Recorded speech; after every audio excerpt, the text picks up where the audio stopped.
Hey guys, welcome back to my YouTube channel, and today I'm recording 5070 paper 2. This is chemistry O level paper and we're doing the theory paper of it. And without any further ado, let's get started. I have already made its first part. This is the winter paper, winter 2019 paper. And if you want to check out how I solved question number 1 and question number 2, you can of course check it in my previous videos, which I'll link in the description below. So moving on with question number 3. Question number 3 says the alkanes are a homologous series of hydrocarbons. State two properties of a homologous series. So basically homologous series is like alkane is a homologous series, likewise alkene, alkynes, these are all different homologous series.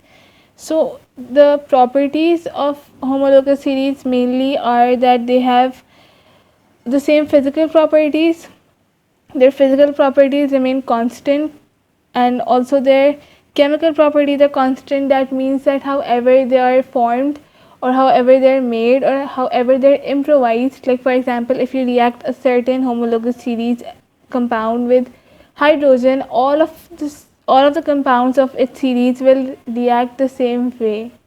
Alright, so that's one of its like chemical properties. Physical, like melting boiling points, they're all similar, or like that all of those physical properties, and then they have the same functional group. For example, all the alkanes have single bonds and they have CH bonds. Likewise, all alcohols have OH bond in them. All the carboxylic acids have COOH in them. So you can write any two of them. You can write either they have the same functional group, same physical properties, same chemical properties, or same general formulas. So anything of them you can write in the homology in this question. In this, basically you can answer it in however way you want, but make sure you have two different properties written. Moving on to part B, draw the structures of the branched and unbranched alkanes having 4 carbon atoms. Show all the atoms and all the bonds. So we need to basically draw, okay, so it's basically alkane butane because it has 4 carbons, as you can see over here. It has 4 carbons in them, which means that it's either, it's a butane mainly, but we're basically talking about it being branched and unbranched. So let's start with the unbranched ones. Right, see here, like we can have 4 C's. This is basically known as a straight chain. Alright, 4 carbons, and here we go, we'll attach them. Alright, and then you can put the hydrogens over here.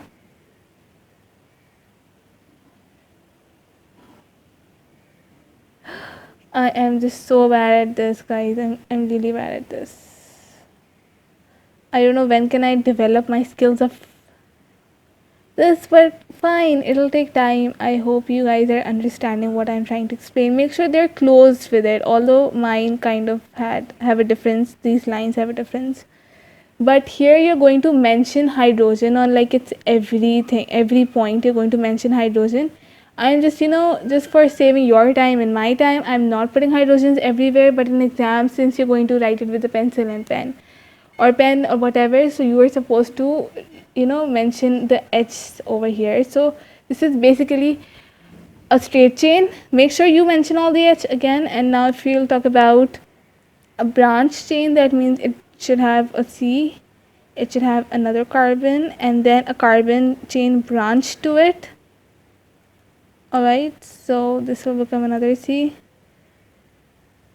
and then its 4th carbon.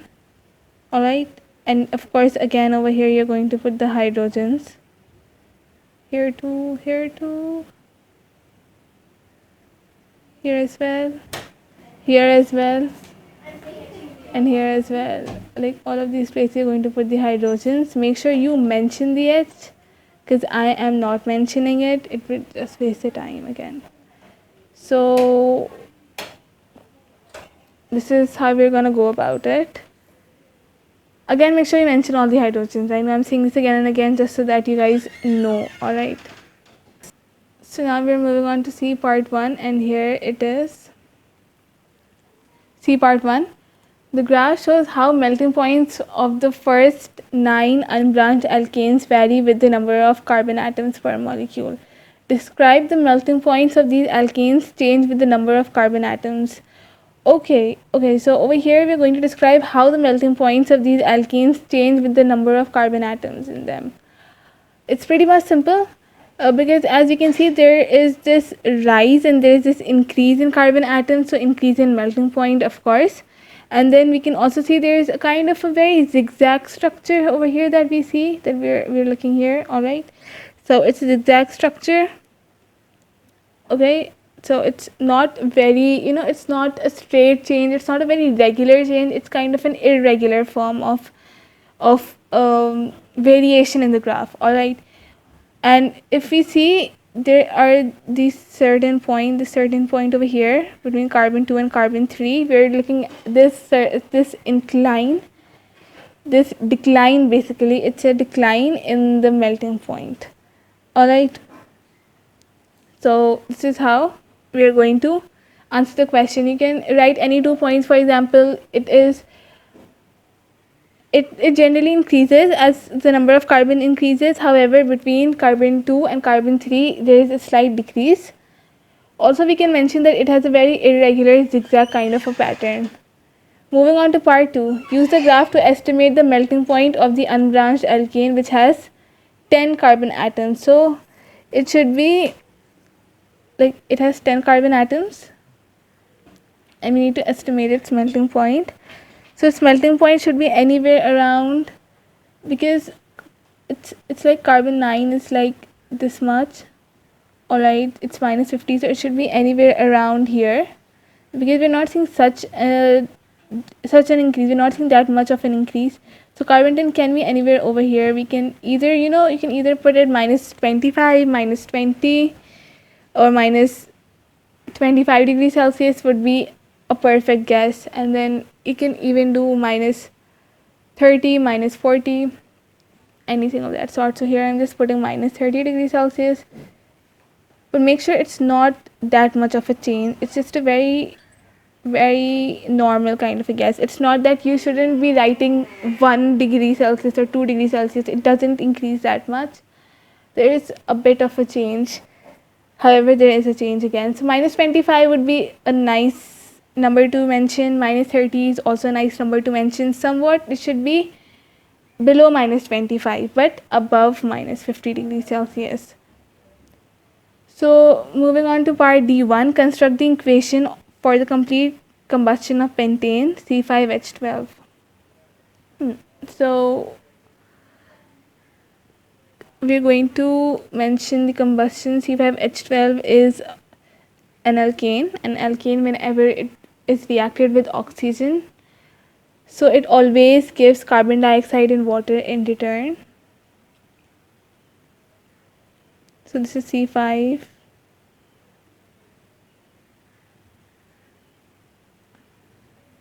I have already told you how to make equations in my previous videos as well, in proper detail, how to balance them and all. So you can again refer those videos. You can check them on my channel. So here we go, an oxygen, and